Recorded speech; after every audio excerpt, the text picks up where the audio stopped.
waning light of a New Orleans afternoon, when the streets carry the weight of old jazz and the air still smells of magnolia and rust, I often find myself lingering by the window, fingers drifting across ivory keys that never belong to me, playing melodies I've never learned. It's as if the walls of this old apartment, peeling paint, warped floorboards, dust dancing in golden slits of sunlight, remember a song I was born humming but no one ever taught me. My name is Serena. And long before I knew what music truly meant, I could feel it, pulsing beneath the grain of old wood, clinging to the breath of wind through cathedral ruins, whispering through photographs yellowed with time. There's a rhythm to loneliness, a cadence that only those who carry an invisible absence can hear. It haunts not with silence, but with a sound too faint to follow, like footsteps echoing in dreams you forget upon waking. Theron and Isolde, my adoptive parents, always gave me love steeped in warmth. Sunday dinners with the crackle of old vinyl, bedtime stories under patchwork quilts, arms always open even when questions went unanswered. They told me early I was not of their blood, but of their heart. Still, that aching question remained, not of identity, but of origin. Who first sang my name into the world?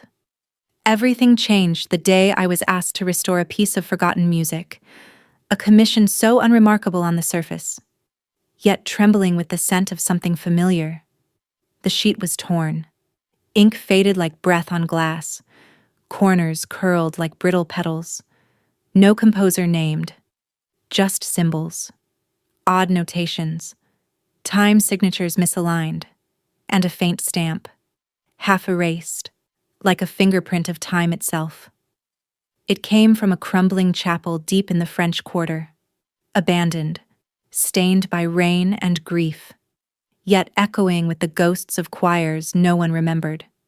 The moment my fingertips grazed that parchment, a chill surged through my spine, not of fear, but of recognition. Like when you wake in a foreign land and hear your mother tongue whispered in the crowd. A melody flared, clear, ancient, and heartbreakingly precise. I did not learn it. It had waited, nested in the hollow of my bones, aching to be played. Notes spilled into my head like stars reversing their fall, and behind my eyes, I saw her, a woman in dusk-lit silk, swaying beneath shattered stained glass, hair coiled like a treble clef. Dancing with grief, she never spoke. What do you call a memory that is not yours, but lives inside you as though it had always been? Since childhood, I'd felt this tremor of sound beneath reality. These resonances tied to nothing present yet louder than the world around me. I could never name the feeling, only surrender to it. When holding a faded photograph, my chest would tighten with a strange familiarity. When sitting before an old piano, the keys would hum before I touched them, as if remembering fingers they once knew. And now, with this music in my hands, the past was no longer distant. It was rising, chord by chord, into the air between who I am and who I might have been. I did not speak of this to anyone, not yet. Some things must be felt in solitude, not because they are secrets, but because they are sacred, fragile gossamer truths that dissolve if named too soon. So I played, not once or twice, but endlessly into the hollow hours of dawn, hoping that in repeating what was once lost, I might summon what was once loved and longed for, and maybe, just maybe, find who first planted music inside me, not as a gift, but as a legacy woven in silence. The days that followed were marked not by time, but by repetition, each sunrise a pale echo of the last, each nightfall a deeper descent into the silence between notes.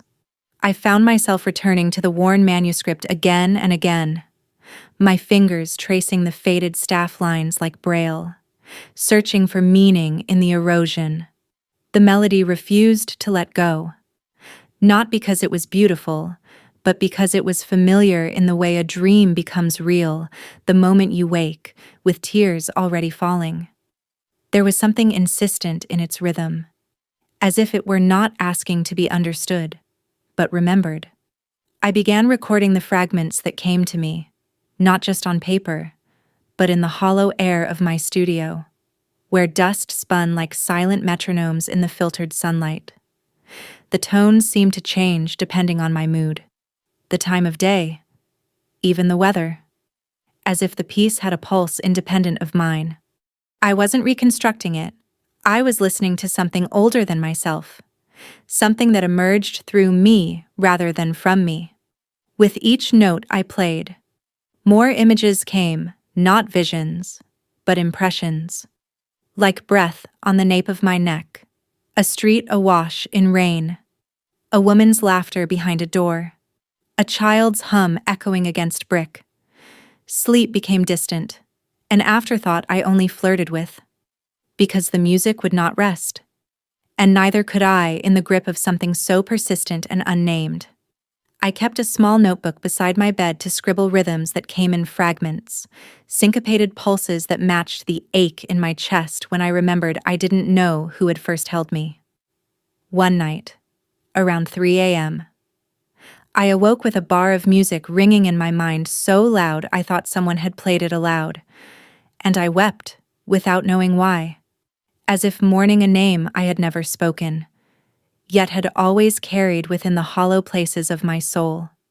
That was when I decided to take the test, not because I wanted to find someone, but because I needed to find something more than a name, something to trace back the echo, to catch the shadow of a hand long vanished, a thread of belonging, a starting point not to locate someone else, but to locate myself. A name carved in the corner of the symphony echoing through my blood. I told myself it was for science, for history, for the record. But the truth, quiet, slow, and unavoidable, was that I needed to know whether the melody in my bones had ever belonged to someone else before me, someone who might have whispered it into the world before vanishing.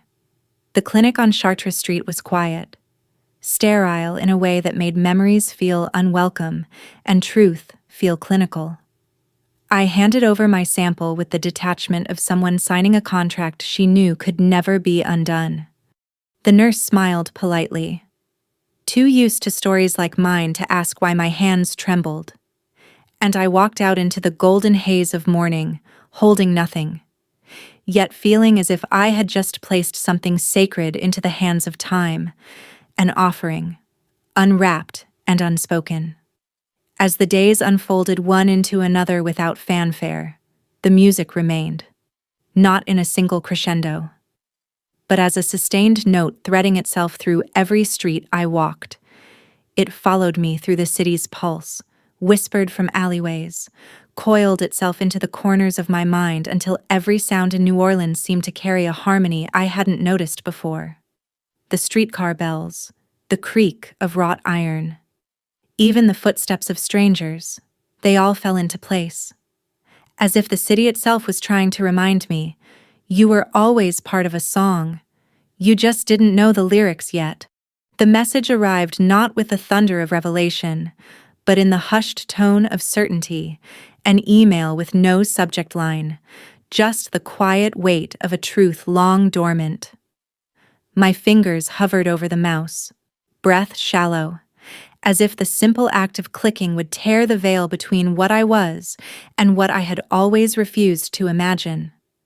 The screen lit up with percentages and charts, medical terminology braided with lineage, and, at the very bottom, the beginning of something I could not yet name. You share a significant genetic link with individuals from the Duval family line, New Orleans, Louisiana. In that moment, the room around me dissolved into something softer, older, as if I were no longer inside four walls but within a memory passed down not through words, but through blood.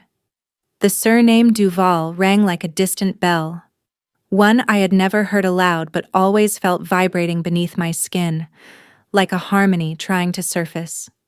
The report listed a handful of connections, second cousins, a possible great-aunt, all of them traceable to a family of musicians from the French Quarter whose records ended abruptly decades ago, as if their final song had been played and no one had stayed behind to applaud. I reread the summary not to grasp it more clearly, but to give it time to settle, the way sediment drifts downward in still water. Creole heritage, roots twisted through both triumph and tragedy. An entire cultural lineage that had always felt like a stranger's story, but now pressed gently against my own. Asking to be acknowledged. It was not about the numbers or percentages, not about the precision of mitochondrial strands. It was about the shape of the silence I had carried, and how it now seemed to echo from another direction. Then came the second file, a registration made years ago by someone searching for a child lost to time, whose presence lingered like the echo of a lullaby once sung beneath a broken roof. The handwriting in the scanned form was elegant, unhurried, like someone who still believed paper could hold emotion without spilling it into the margins. The registrant listed their family's connection to the Duvals, included a brief note. She would be 28 now, maybe musical like her mother. And with those words, something inside me both broke and bloomed, because even without proof, I felt it deep in the marrow of my knowing. This was no coincidence. This was a call written in chords. I did not cry, because grief had no place here. Only recognition, a kind of sacred pause where understanding stood just beyond reach, like the final note of a hymn still echoing in the rafters. Instead, I sat in stillness, letting the weight of this discovery settle like dusk over a city, warm and slow and filled with the hush of knowing. Somewhere out there, someone had waited, not for a name or a face, but for resonance, for the unmistakable return of a note thought lost, and now found in the tremble of my breath. It was not about finding a family. It was about finding the bridge between the past and the present, between the unspoken and the heard, between the girl I had been and the echo that would not let me go. I closed the laptop slowly, as if silence itself required ceremony, and looked toward the window where the sun broke through the lace curtain in fractured beams of remembrance, for the first time in years. The sound in my head was not a question. It was the soft, steady hum of a beginning that did not belong to me alone. The song was not just mine, it was ours, and it had survived because it was never meant to be sung in isolation. The libraries smelled of dust and time, where history lived not in silence, but in whispers trapped between yellowed pages and brittle bindings.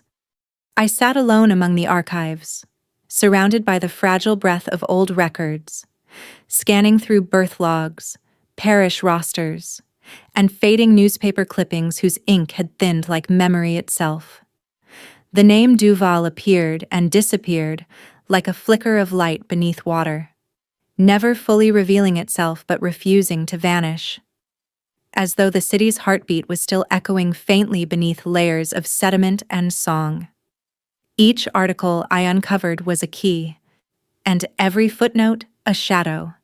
I traced them like a blind woman reading Braille, seeking not just facts, but presence, the kind of truth that lingers behind a photograph, or trembles beneath a silence too long held. The Duvals had been a family of musicians, yes, but also of grief. They played through storms and sang through mourning, and somewhere in those crumbling notes, I saw the contours of a woman who had once composed lullabies from love and loss. Her name surfaced slowly, first in the margins, then in the music sheets. Amara Duval. She wasn't famous, not in the way that charts remember, but in footnotes and oral histories she lived, a talented pianist who performed in church halls and moonlit courtyards, whose name came up often in stories of neighborhood gatherings and benefit concerts held in better times. She was young, too young, and her photograph, the one preserved in a cracked yearbook, bore the kind of gaze that didn't look at the camera, but beyond it, as though she was already watching something none of us could yet hear.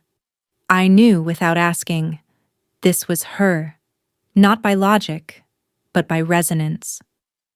There was a journal entry in one archived article, penned by a local music historian, describing Amara's final recital before the family vanished from public record. He described her fingers as carving silence into beauty.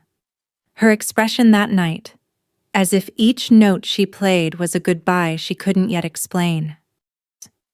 And at the bottom, almost forgotten, one sentence struck like the final chord of a requiem. A week later, she was gone. The record offered no more, no death certificate, no obituary, no formal closure, only the absence that remained. An ellipsis where a life should have ended with punctuation. What survived was a copy of one of her original compositions, a torn manuscript folded behind another document. Untouched and unnamed.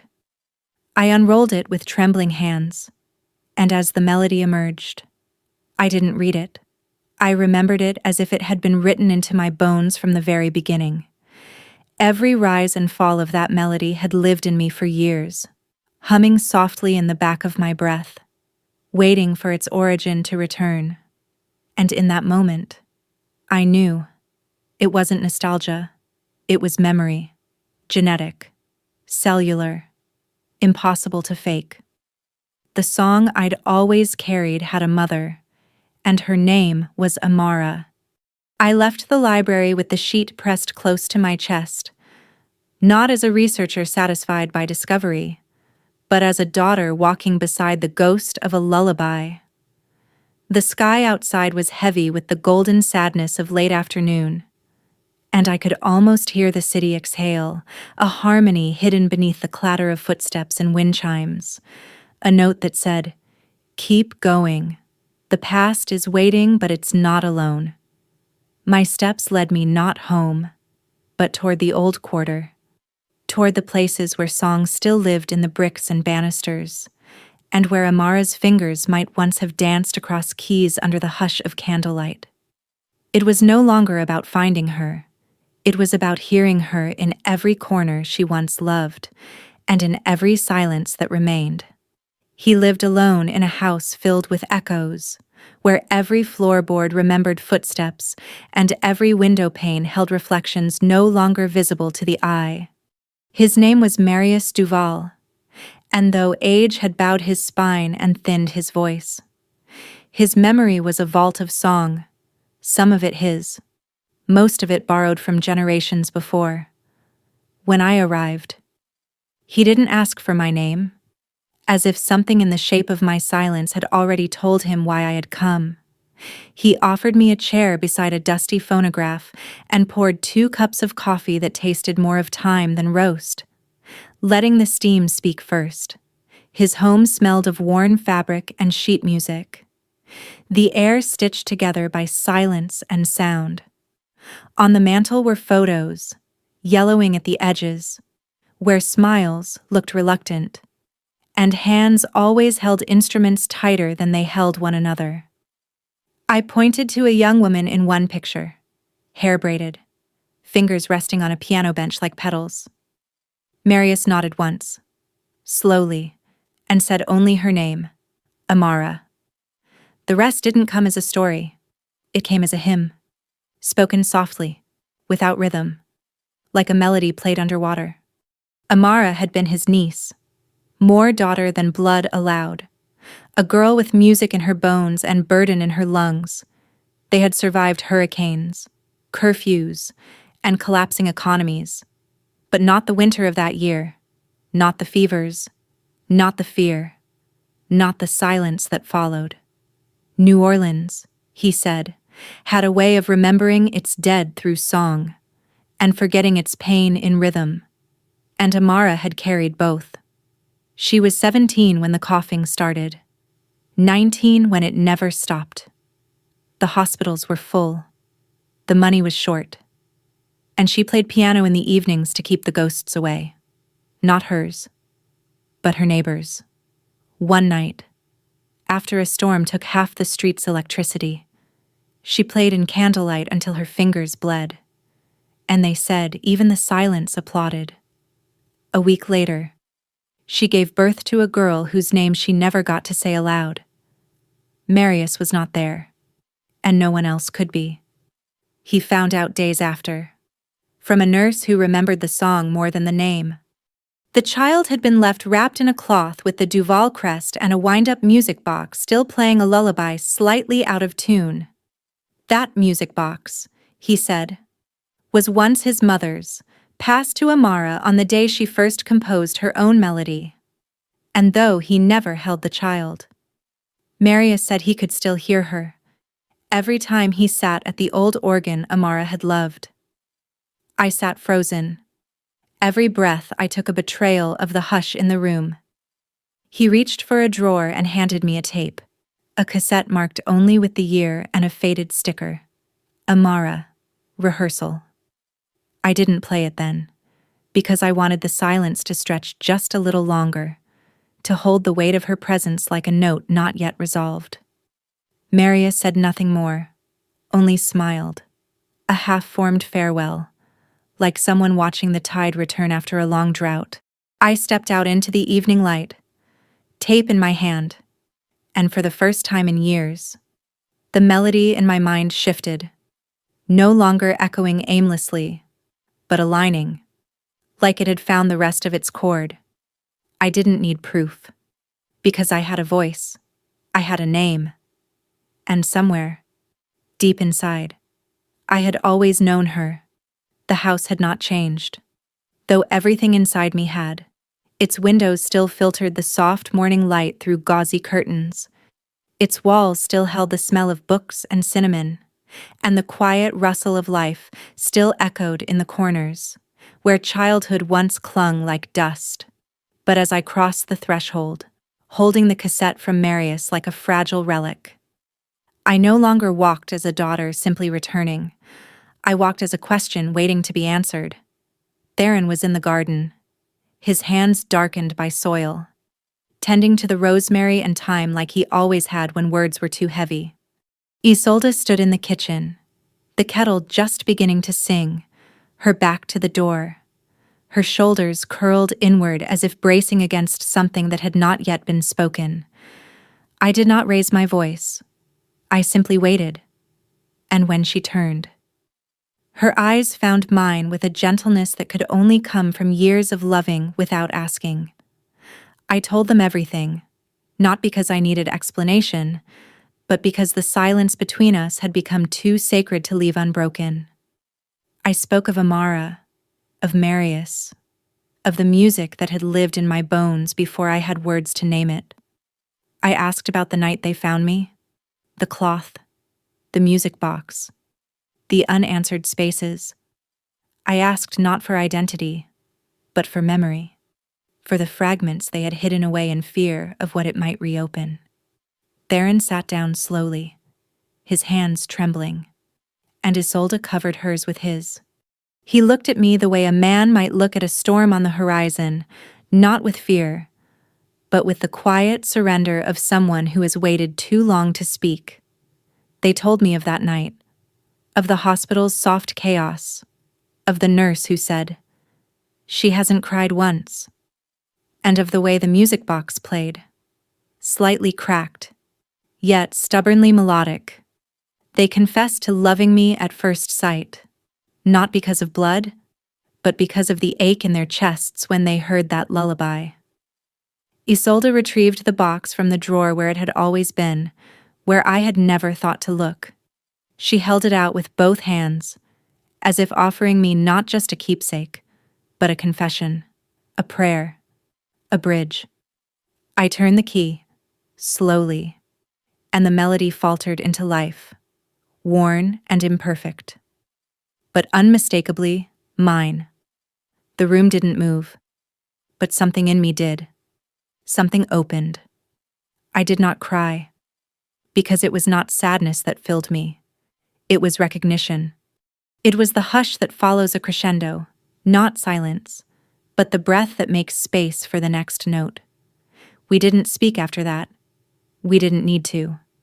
In that moment, I felt the truth settle between us, not as a burden, but as a home, a place where love had not lied, only waited. And in that stillness, I understood. Not all silences are secrets. Some are just a softer way to say, "We chose you." It began with a letter, creased, yellowed, and handwritten in a looping script that seemed to tremble even on paper, as though its purpose had waited decades to find breath. I had found it tucked into the back of the cassette's case, as if Marius had placed it there for when words were easier to read than to say aloud, a whisper written for a moment yet to come. It was addressed simply to her, who hears more than sound. And the ink smelled faintly of lavender and dust, carrying with it the memory of hands once familiar with grace. The letter spoke of a name, Corinne Duval, Amara's great-aunt, long thought to have left New Orleans decades ago, swallowed by time or silence, or both. She was not dead, as many believed, but living quietly on the edge of Bayou Teche, in a wooden house with a veranda that still listened for footsteps that no longer came, holding its breath between seasons. Marius had written that if anyone still remembered the melodies of their family, it was her. And so, with the tape in my bag and the music box in my coat, I made the journey, not with urgency, but with the weight of unfinished notes echoing beneath my ribs. Corinne opened the door before I could knock, as if she had already heard my footsteps through the floorboards, a recognition born not from sight, but from memory older than speech. Her eyes were pale, but alert, and her hands, though curled with age, moved like they remembered keys and strings, as if her body still echoed with harmonies long unplayed. When I said my name, she didn't flinch, didn't blink. She simply touched my cheek and whispered, "I always knew the Duvals wouldn't vanish forever." And in that breath, I felt time loosen. Her house was filled with silence, not the kind that pressed, but the kind that held, like the pause between a question and its answer, thick with the unspoken. We sat in a room lined with portraits and instruments no longer played, and she told me everything about Amara's stubborn joy, her obsession with music that danced between Creole lullabies and spirituals carried across water, each note a memory stitched in sound. About the night Amara disappeared into the hospital alone, and how no one in the family ever received word of what happened after. Only rumors swallowed by grief. The grief had sunk into the wood of this house, into Corinne's posture, into the very hush that wrapped her sentences like gauze. I showed her the music box, and for the first time, her voice cracked like a bow across old strings. She turned away, covering her mouth, then asked if I would play the cassette, not out of disbelief, but because hearing is sometimes the only way believing takes shape. I did.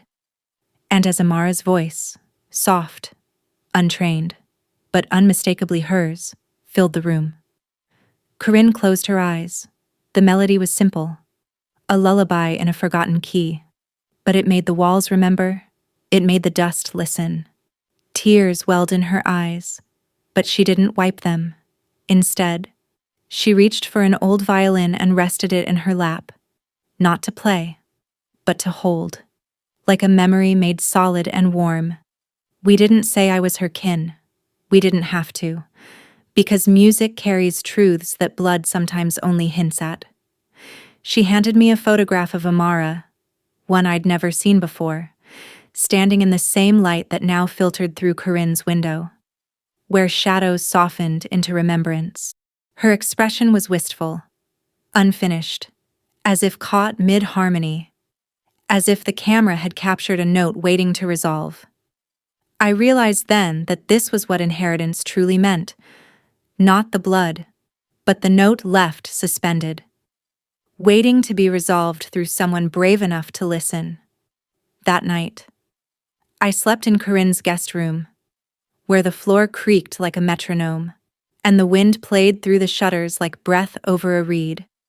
Old, but still tender. I dreamt not of answers, but of alignment, as if all the scattered sounds in me had begun to find their measure and fall into rhythm. And in that quiet, I no longer feared the past. I only listened. Because some voices don't fade, they become the echo that guides you home. The theater was small, tucked behind two wrought iron gates wrapped in ivy, its brick exterior worn soft by time and stories whispered into its mortar. Inside, the air was thick with a quiet expectancy, like the hush that precedes an overture, as if the walls themselves were waiting to breathe in harmony again. The lights dimmed slowly, not with drama, but with reverence. And, in that hush, I stepped onto the stage, not as a performer seeking applause, but as a vessel for something older than recognition. Something that pulsed beneath skin and sorrow alike. I carried nothing but a simple sheet of music, blank on its surface except for a single, meandering line, a melody born of Amara's voice, of Corinne's silence, of every unanswered question stitched into the space between lullabies. My fingers touched the piano keys like touching the surface of a river that remembered each footstep it had ever swallowed. And as the first note rang out, I felt not stage fright, but a deep sense of alignment. The melody unfolded not as something I had written, but as something I had remembered, carried like breath from another lifetime.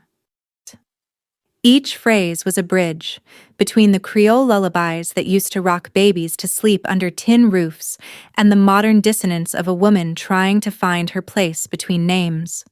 The harmony didn't seek resolution. It lingered in seventh chords and minor glances, in pauses long enough for grief to echo through them. The audience didn't move.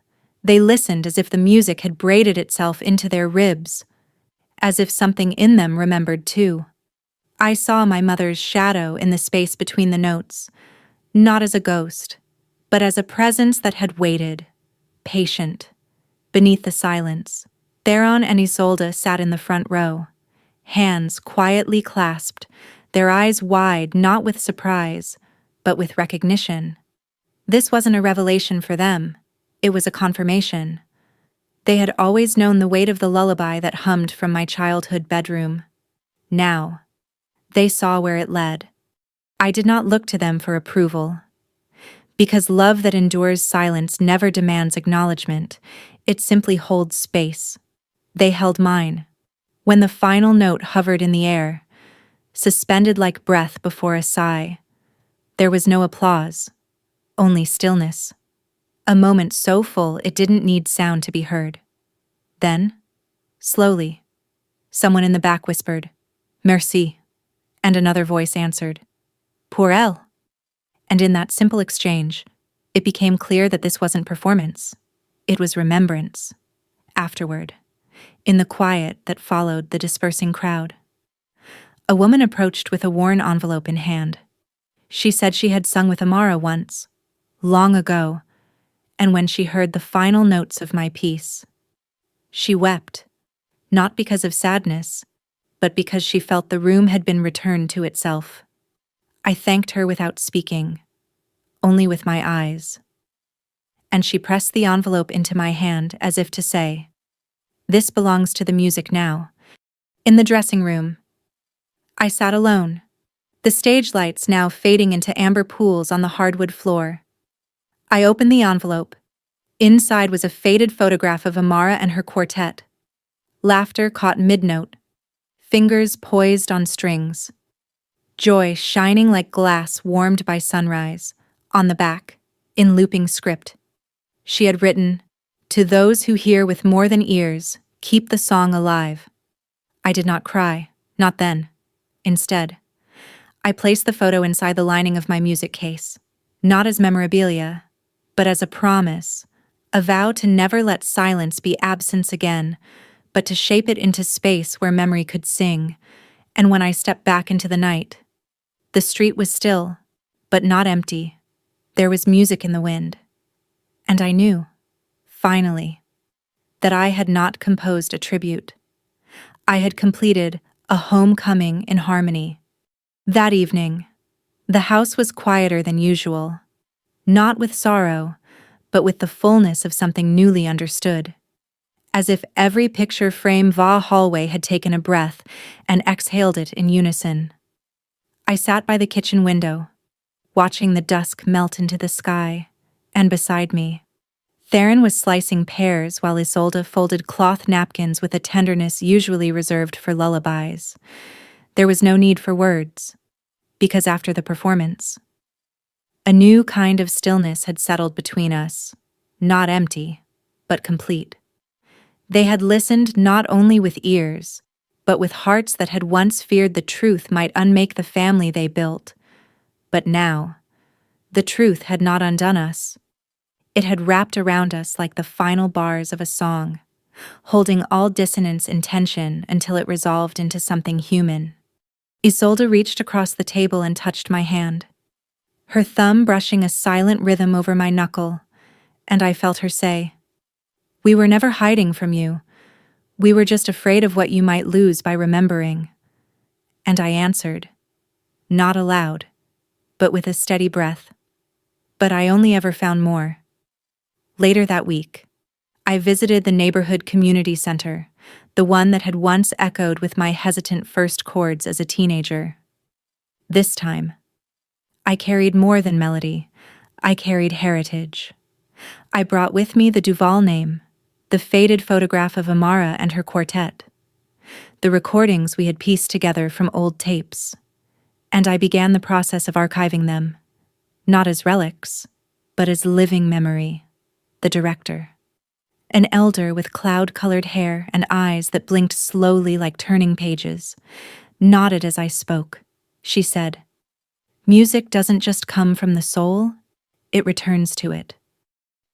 In the days that followed, people began to stop me on the street, not because I had performed, but because they had remembered something. A neighbor recalled a humming voice that used to drift from a second-story window decades ago. A mailman swore he'd once delivered letters to a Duval who used to teach violin to children in the square.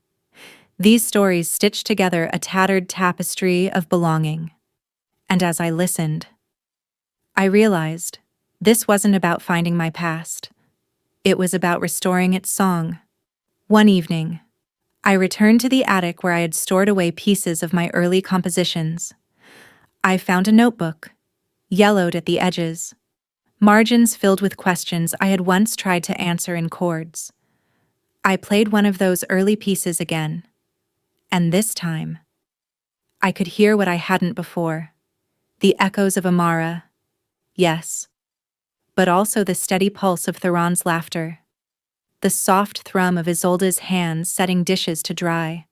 My music had always been a conversation. It had only taken time for me to hear all its voices. When I shared the newly restored compositions at the center, there was no formal program, just an open door, folding chairs, and people arriving with stories tucked into their jacket pockets. Some listeners wept silently, while others hummed along under their breath as if reacquainting with a forgotten melody. One little girl brought her violin and asked if she could add something, and when she played, I heard a note that had never existed before, yet felt like it had always belonged.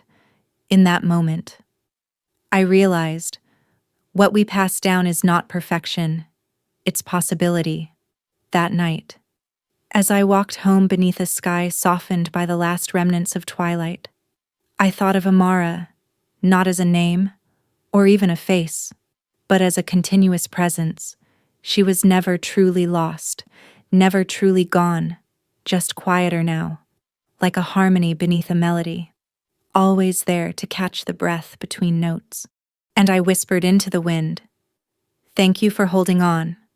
The wind did not answer with sound, but with a hush that curled around my shoulders, warmer than any coat.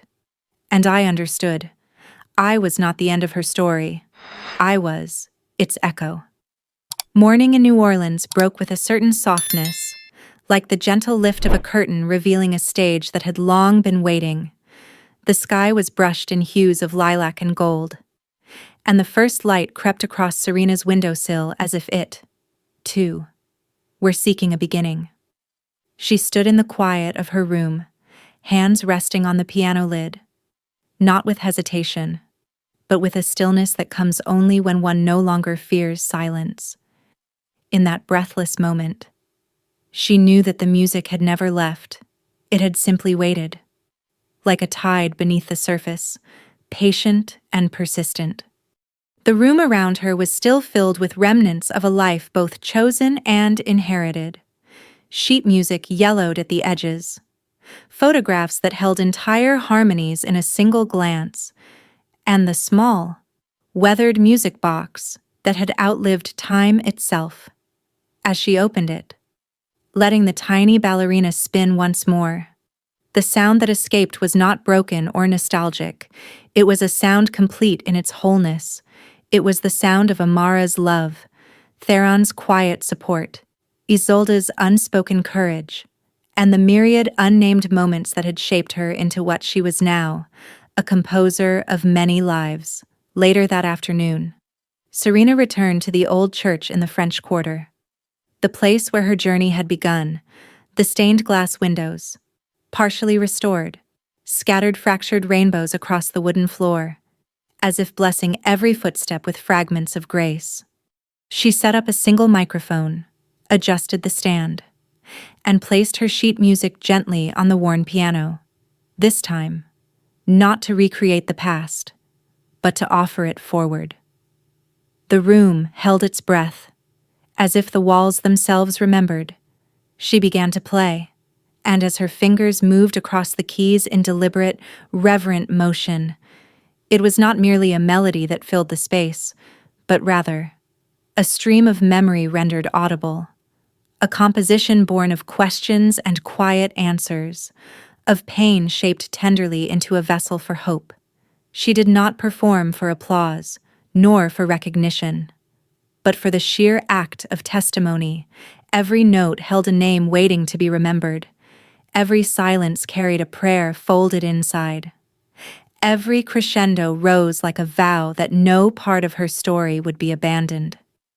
By evening, Serena walked through the garden behind the church, where wildflowers had begun to grow again after years of neglect. She knelt beside a cluster of white daisies and ran her fingers through the petals, remembering the lullabies that had no recordings, the voices that had faded before they were ever truly heard. And then she whispered, not in despair, but in devotion, "This is for all of you who sang without audience and lived without legacy." Her narration lingered in the air, slow and solemn. I once believed I was a single note in a vast and dissonant world, fragile and out of place. But now, I understand. I am a chord woven from many intentions. I am harmony forged in silence. I am the resonance of every soul who ever loved me without words. And that, more than anything, is music. As twilight fell, she stood once more at the church doorway, framed by the last light of day. She looked neither forward nor back, but simply into the present, held fully in the arms of both ancestry and acceptance. The wind lifted the edge of her coat, and somewhere in the distance, a child hummed the refrain of her song, not polished or perfect, but full of life, unfiltered and true. In that moment, Serena smiled, not the smile of performance, but of peace, the kind of peace that comes only when every note has found its place in the score. And so, the symphony continued, not in loudness, not in grandeur, but in depth.